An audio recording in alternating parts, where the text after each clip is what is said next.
สู่น้อใสของตาเหลียวมองแลหาบ่ายอยากมายามยืน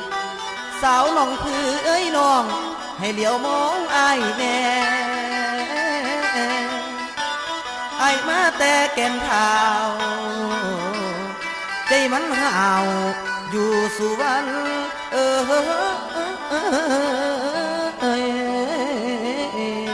คนงาม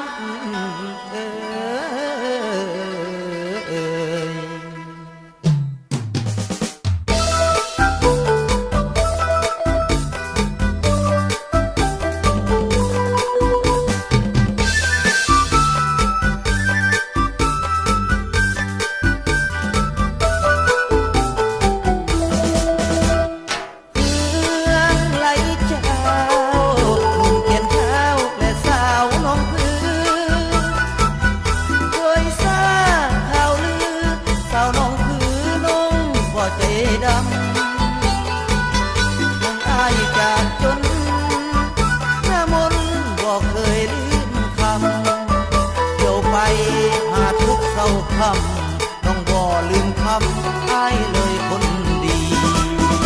อ้ายนี่มานั่งเหงาห้อยนั่งใจลอยเบิ่งสายนาทีมืนตาได้แต่เพียงหิบหีเบิ่งสายนาทีบ่เต็มหน่วยตามองดูฟ้าแม่ค้าไล่ผ่านสู่เอ้ยสู่ต่างบ้านบ้านเพื่อไอ้ห่วงหาห่วงแต่ละน้องผู้อยู่แดนไกลอยู่ดินไทยน้องคือจงได้คือความเบาได้มาพบเขาสวงเรือแก่นเท้าน้องคือเคยได้จับมือคือแขนผูกหักสองเขาอายสุดดีใจที่อายได้มาพบเจ้าขอให้ความหักสองเขายืนยาวตลอด4 วันสายเหิงกัน